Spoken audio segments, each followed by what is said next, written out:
السلام علیکم دوستو، میں نے آج ڈاکٹر اسرار احمد کی مناسبت سے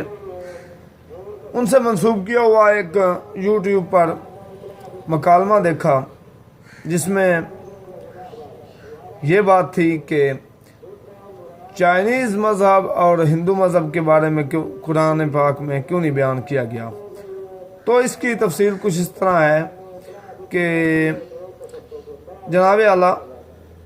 قرآن مجید میں سب کچھ ہی موجود ہے، مگر جن لوگوں نے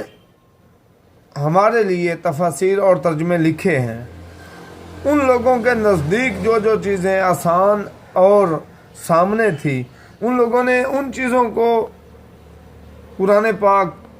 کا ترجمہ اور تفسیر بنا کے ایڈ کر دیا۔ دراصل بات تو یہ ہے کہ سب سے پہلی بات یہ ہے کہ آئے ہوئے کم و بیش 1,24,000 پیغمبر، انبیاء کرام اور فقرائے کاملین جن کو پوری دنیا تسلیم کرتی ہے، ان میں سے آج تک کبھی کسی نے یہ نہیں کہا کہ قرآن یا کسی بھی الہامی کتاب یا صحیفوں کا آپ پھر سے ترجمہ کر کے کسی اور لینگویج میں لوگوں کو تفصیل بتائیں، مگر ہم لوگوں نے قرآن پاک کے 14 قسم کے ترجمے اور تفاسیر لکھ ڈالی ہیں۔ کئی ترجمے اور تفاسیر باقی الہامی کتابوں کے بھی لکھے جا چکے ہیں، صحیفوں کے جو انبیاء کرام پر آتے تھے الہامی کتابوں کے علاوہ کم و بیش 70,000، ان کو بھی کئی طریقوں سے پڑھنے کا اعزاز حاصل کر چکے ہیں لوگ، جو کہ بالکل غلط ہے۔ مقصد کہ یہ الہامی کتابیں اتنی طاقت رکھتی ہیں کہ ان کو جس لینگویج میں انبیاء کرام نے فرمایا کہ یہ اس لینگویج میں پڑھیں، ایسے پڑھیں، اگر اسی انداز میں بھی پڑھا جائے تو یہ اپنی بات سمجھانے کی، بتانے کی اہلیت رکھتی ہیں،